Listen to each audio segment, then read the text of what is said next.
পৃথিবীর কোথাও গিয়ে পালিয়ে বাঁচতে পারবে না, পারবে না, পারবে না। তাকে পৃথিবীর যে কোনো জায়গা হতে ধরে নিয়ে এসে বাংলাদেশের মাটিতে তাকে বিচার করে তাকে ফাঁসি দিতে হবে, দিতে হবে, দিতে হবে। সংগ্রামী সাথী বন্ধুরা, আমি আমার বক্তব্য দীর্ঘায়িত করব না।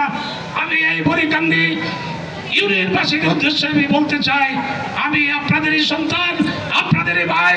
আমি আপনাদের অনেকের সাথে, এই এলাকার অনেকের সাথে আমার সুসম্পর্ক আছে, অনেকের সাথে আমার পরিচয় আছে, অনেকের সাথে রাজনৈতিকভাবে অনেকের সাথে পরিচয় আছে, অনেকের সাথে পেশাগত কারণে অনেকের সাথে আমার যোগাযোগ আছে, আমার সাথে অনেকেরই সম্পর্ক আছে।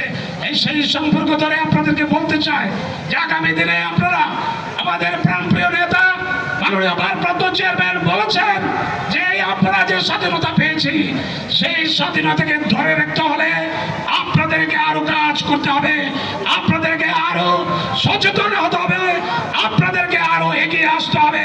আমাদের প্রাণপ্রিয় নেতা মাননীয় ভারপ্রাপ্ত চেয়ারম্যান জনাব তারেক রহমান নির্দেশ দিয়েছেন আমাদেরকে।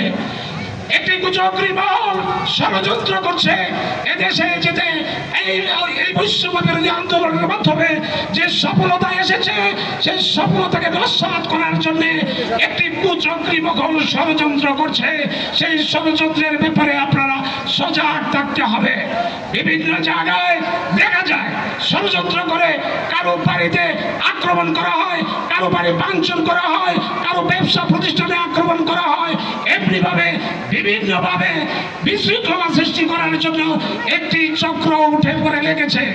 আমি আমার বিএনপির নেতা কর্মী সমর্থকদের উদ্দেশ্যে বলতে চাই, আপনারা এই কুকর্মে কেউ সম্পৃক্ত হবেন না এবং কাউকে সম্পৃক্ত করতে দিবেন না।